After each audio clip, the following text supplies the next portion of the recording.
Hello, আমি শাওলি। অনেকেই বাচ্চাকে বাউন্ডারিজ শিখাতে চান, কিন্তু ভেবে পান না যে কোথা থেকে শুরু করবেন। প্রথম পর্বে বলবো আমি অরণ্যকে কিভাবে 0 থেকে 1 বছর পর্যন্ত বাউন্ডারিজ শিখিয়েছি। 0 থেকে 1 বছর বয়সী বাচ্চারা বাউন্ডারিজ থেকে শুরু করে যে কোনো কিছুই শেখে কান এবং চোখের মাধ্যমে। মানে আমরা সারাদিন যা বলি এবং করি সেটাই তারা দেখে এবং শোনে, এর মাধ্যমেই ওরা জীবন সম্পর্কে একটা সাধারণ ধারণা করে নেয়।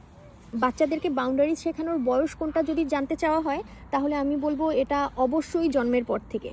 তো সদ্য জন্ম নেওয়া একটা বাচ্চার বাউন্ডারিজ কী হতে পারে? আমার মনে হয় এক্ষেত্রে এটা হচ্ছে অভ্যাস, যে কোনো কিছুর অভ্যাস, সেটা খাওয়ার অভ্যাস, ডায়াপার চেঞ্জ করার অভ্যাস, গোসলের অভ্যাস। আপনি যদি আপনার নিউবর্নকে নির্দিষ্ট সময় খাওয়ান, নির্দিষ্ট সময় গোসল করান এবং আপনার ঘরে বাচ্চার ডায়াপার চেঞ্জ করার জন্য একটা নির্দিষ্ট জায়গা থাকে, তাহলে 1 বছর কিংবা তার নিচের বয়সের বাচ্চারও ধারণা হয়ে যায় সে প্রতিদিন কি করে। অর্থাৎ আপনি আপনার 1 বছর বয়সী এবং তার থেকে ছোট বাচ্চাকে নিয়ে প্রতিদিন যা যা করছেন, এটাই যদি রুটিন মাফিক করা হয়, সেটাই হবে আপনার বাচ্চার বাউন্ডারি শেখার ফাউন্ডেশন। যে কোনো বাউন্ডারি শেখার ফাউন্ডেশনই হচ্ছে আপনি রুটিন এবং নিয়ম মেনে চলবেন। আপনি যখন আপনার বাচ্চার ডায়াপার চেঞ্জ করছেন, আপনি চেষ্টা করবেন আপনার ঘরের ঠিক নির্দিষ্ট একটা জায়গা ডায়াপার চেঞ্জের জন্য রাখার। যখনই আপনি আপনার বাচ্চার ডায়াপার চেঞ্জ করবেন, আপনি ওই নির্দিষ্ট জায়গায় বাচ্চাকে নিয়ে যাবেন। এতে করে আপনার বাচ্চা শিখবে যে কোনো কাজ করার একটা নির্দিষ্ট জায়গা থাকে, যে কোনো কাজ করার নির্দিষ্ট একটা সময় থাকে। একই জিনিসটা বাচ্চাকে খাওয়ানোর বেলায়ও। আমি ব্রেস্ট ফিডিং বন্ধ করেছি অরণ্যর বয়স যখন 2 বছর। ক্ষুধা ছাড়া অন্য কোনো কারণে আমি ওকে দুধ খেতে দিতাম না, এবং এই 2 বছর পর্যন্ত আমি সবসময় চেষ্টা করেছি শুধু ক্ষুধার্ত থাকলেই অরণ্যকে ব্রেস্ট ফিড করার। ব্যথা পাওয়া, কান্না করা, কোনো কারণে বিরক্ত হওয়া, মন খারাপ থাকা, এ ধরনের কোনো কারণ থেকে আমি অরণ্যকে দুধ খেতে দেইনি।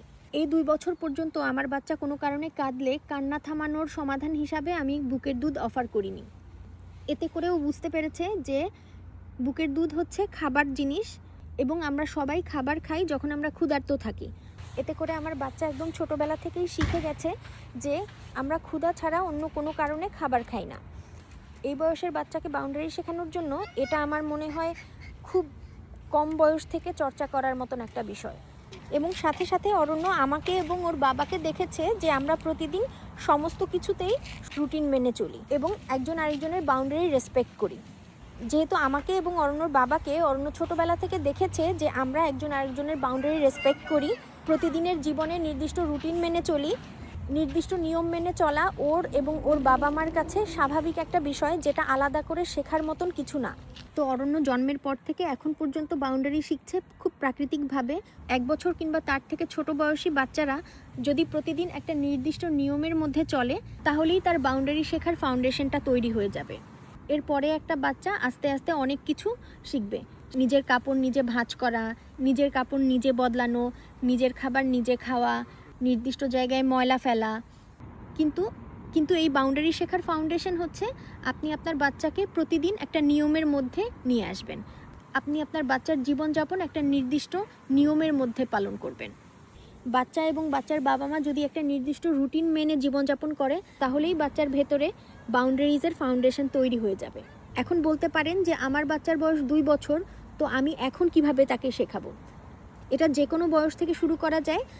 সেক্ষেত্রেও আপনার শুরুটা হবে আপনার এবং আপনার বাচ্চার জীবনযাপন একটা রুটিনের মধ্যে নিয়ে আসা। যদি আপনার এবং আপনার বাচ্চার জীবনযাপন একটা রুটিনের ভেতরে নিয়ে আসতে পারেন, সেক্ষেত্রেও আপনি আপনার বাচ্চাকে আস্তে আস্তে বাউন্ডারি শেখানো শুরু করতে পারবেন।